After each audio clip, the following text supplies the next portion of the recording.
प्रिय विद्यार्थियों, सुप्रभात। आज हम 8th क्लास में हिंदी में पाठ नंबर 11 के मौखिक क्वेश्चन आंसर करेंगे। जितने भी मौखिक क्वेश्चन आंसर हैं वीडियो में बहुत अच्छे से समझना आपको अकॉर्डिंग टू चैप्टर में हमने जो बातें पढ़ी हैं वही हमारी मौखिक क्वेश्चन में आई हैं। क्वेश्चन नंबर फर्स्ट देखिए, नयन तुम्हारे पाए न देखीते रएच नयने नयने।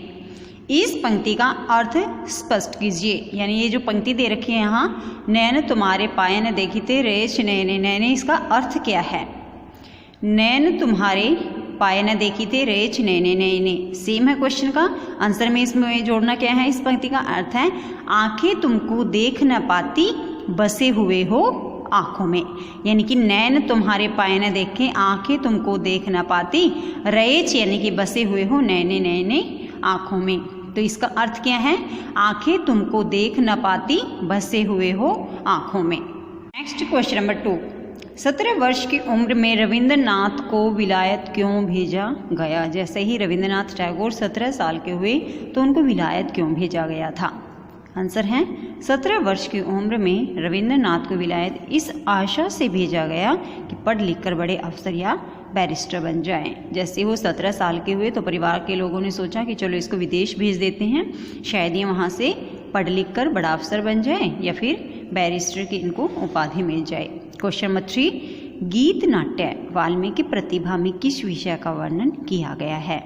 जैसे हमने पढ़ा पाठ में कि जैसे ये विलायत से आए तो विलायत से आकर इन्होंने वाल्मीकि प्रतिभा की रचना की थी। यह एक गीत नाट्य था। और गीत नाट्य क्या होता? पाठ में हमने पढ़ा था कि जैसे मैं आपको पढ़ा रही हूँ तो ये मैं क्या कर रही हूँ, बोल रही हूँ ना, लेकिन गीत नाट्य में क्या होता है, उसमें शब्दों को बोला नहीं जाता बल्कि गाया जाता है। मतलब जैसे गीत हैं, गाने हैं, गुनगुनाते हैं ना, तो ये गीत नाट्य में भी ऐसा ही होता है। इनमें इनको गाया जाता है न कि बोला जाता है। तो वाल्मीकि प्रतिभा में किसका वर्णन है? आंसर देखिए, गीत नाट्य वाल्मीकि प्रतिभा में इस महर्षि वाल्मीकि के डाकू से महाकवि बनने के विषय का वर्णन किया गया है।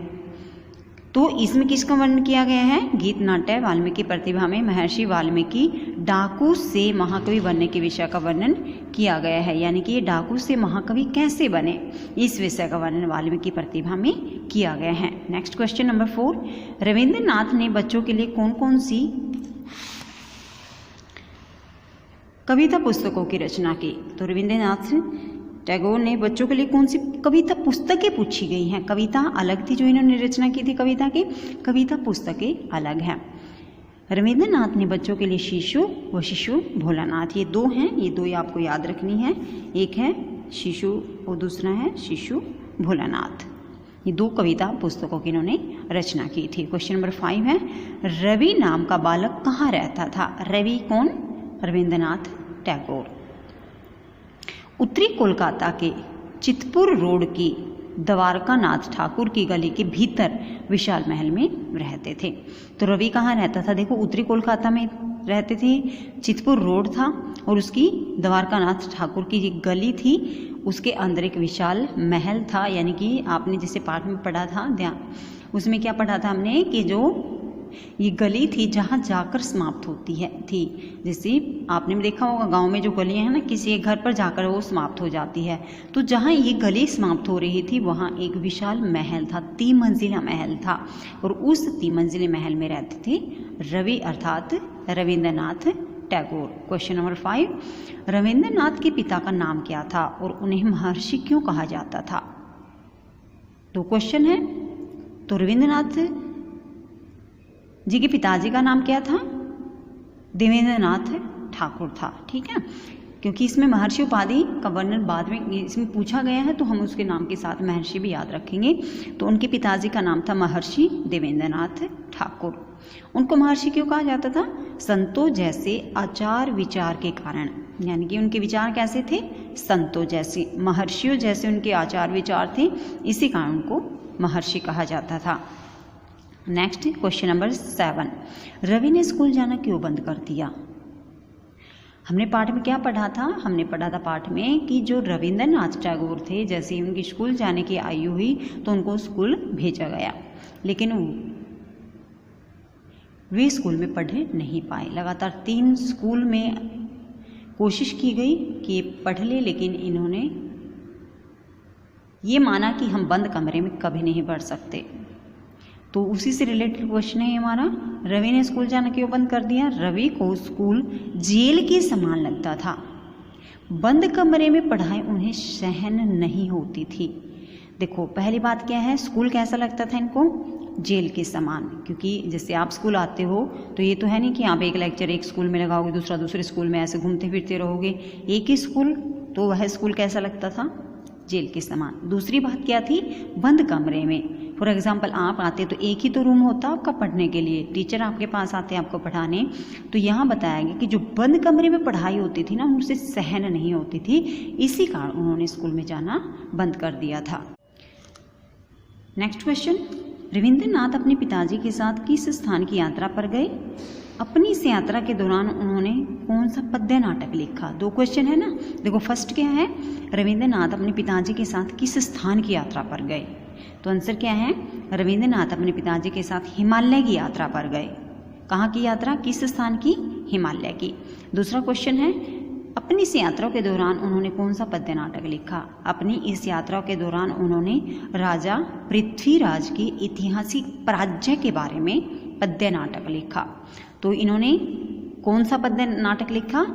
राजा पृथ्वीराज के ऐतिहासिक पराजय के बारे में। राजा पृथ्वीराज के ऐतिहासिक पराजय के बारे में इन्होंने पद्य नाटक लिखा था। नेक्स्ट देखिए क्वेश्चन नंबर 9। 1903 से 1907 तक का समय रविंद्रनाथ के लिए बड़े दुख का समय था। कैसे? यानी हमने पाठ में पढ़ा था नहीं, 4 साल इनके बहुत ही बुरे गए, बड़े ही दुख के दिन गए। तो कैसे गए? आंसर देखिए, 1903 से 1907 तक का समय रविंद्रनाथ के लिए बड़े दुख का समय था, क्योंकि उनकी दूसरी बेटी रेणुका, उनके पूज्य पिताजी और उनका छोटा बेटा शमी का, उनके छोटे बेटे शमी का देहांत हो गया था। तो इससे पहले हमने पढ़ा था, जैसे ही इन्होंने शांति निकेतन को विद्यालय में परिवर्तित किया, उसके 1 साल भी नहीं हुआ था उसको, और इनकी पत्नी मृणालिनी देवी का देहांत हो गया था। 2001 में कि कुछ ही दिन बाद, मतलब स्कूल शुरू हुआ था इनका 1901 में, सॉरी 2000 में नहीं, 1901 में। तो 1901 के कुछ ही समय बाद इनकी पत्नी का देहांत हो गया था। और यहाँ 4 साल बताए गए। तो 1903 में इनकी दूसरी बेटी रेणुका, दूसरे नंबर की बेटी थी इनके पूज्य पिताजी महर्षि देवेंद्रनाथ ठाकुर, और इनका जो छोटा बेटा समय था ना, इनका देहांत हो गया था इन 4 वर्षों के समय के अंतराल में। Next question number 10। 1912 की विदेश यात्रा में कवि की मित्रता किन लोगों से हुई? यानी इन्होंने 11 बार विदेश यात्राएं की ना, तो यहाँ विदेश यात्रा के बारे में पूछा, कवि की मित्रता किन लोगों से हुई थी 1912 में जब ये विदेश यात्रा पर गए थे? आंसर है 1912 की विदेश यात्रा में कवि की मित्रता कवि येट्स और कलाकार, देखो एक था कवि जिसका नाम था येट्स, और कलाकार जो नाटक मतलब कलाएं रचते हैं, हीरो की एक्टिंग करते हैं, मतलब उसका नाम था रोथेन्स्टाइन से हुई थी। तो 1912 की विदेश यात्रा में कवि की मित्रता कवि येट्स से और कलाकार रोथेन्स्टाइन से हुई थी। Next question number 11। नोबेल पुरस्कार में प्राप्त पूरी रकम को कवि ने किन कामों में लगा दिया? जैसे हमने पढ़ा था कि इनको नोबेल पुरस्कार मिला था, 1 लाख से ज़्यादा रुपए इनको मिले थे, सर्टिफिकेट वगैरह भी मिला था उस टाइम की। वह जो रकम थी बहुत ज़्यादा मानी जाती थी, क्योंकि आज से 107 साल पहले की बात है ये। तो नोबेल पुरस्कार में जो राशि इनको प्राप्त हुई थी वह उन्होंने किन कामों में लगा दी थी? आंसर देखिए, नोबेल पुरस्कार में प्राप्त पूरी रकम को कवि ने शांति निकेतन और एक ग्रामीण सहकारी बैंक भी खोला था। तो देखो नोबेल पुरस्कार में प्राप्त पूरी रकम को कवि ने किस में लगाया? शांति निकेतन में। ठीक है, एक पॉइंट तो ये याद रखना हमें। और एक ग्रामीण सहकारी बैंक भी खोला गया ताकि देहातियों का उपकार हो सके। देहाती क्या होता है? जो ग्रामीण सहकारी बैंक जो गांव में अभी भी होते हैं, है ना, मतलब एक बैंक इन्होंने गांव में खोला ताकि जो गांव के लोग हैं ना उनका उपकार हो सके और उन्हें सस्ते ब्याज पर ऋण मिल सके। क्योंकि जो ग्रामीण थे, जिससे हमने पाठ में पढ़ा था कि अपनी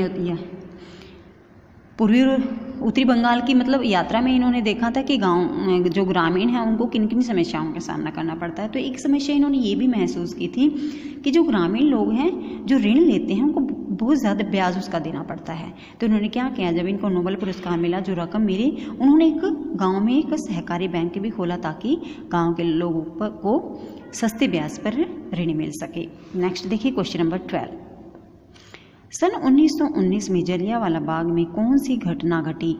कवि रविंद्रनाथ ने इस घटना पर अपनी प्रतिक्रिया किस प्रकार व्यक्त की?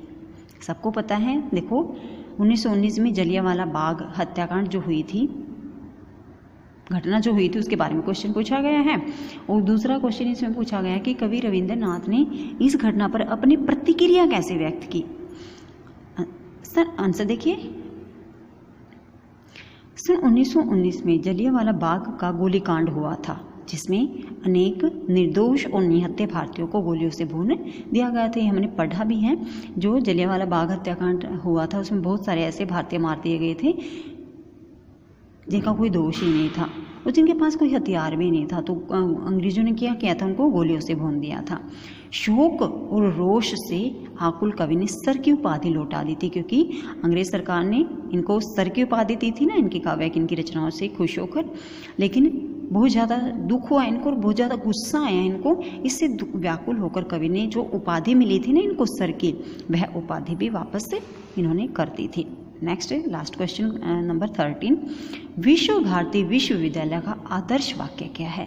यानी देखो पाठ्य में हमने क्या पढ़ा था, इन्होंने पहले एक छोटा सा आश्रम खोला शांति निकेतन के नाम से, ठीक है। 1901 में फिर इन्होंने क्या किया, शांति निकेतन को स्कूल में बदल दिया, विद्यालय के रूप में उसको आरंभ कर दिया, जो आज विश्व भारती विश्वविद्यालय के रूप में प्रसिद्ध है। तो वही क्वेश्चन है यहाँ पर कि उसका आदर्श वाक्य, क्योंकि हर एक स्कूल का ना आदर्श वाक्य होता है। जैसे हमारे स्कूल का है वर्क इज वर्शिप, तो ये आदर्श वाक्य है ना हमारा, तो हर एक स्कूल का होता है इस तरह से। तो यहाँ देखो इसका आदर्श वाक्य यत्र विश्वम भवति एक नीडम, यत्र जहाँ विश्व में यानी कि पूरा जो संसार पूरी जो दुनिया भवती है, एक एक नीडम होता है घोंसला। तो इसका अर्थ क्या है कि जहाँ सारा संसार एक ही घोंसला बन जाए।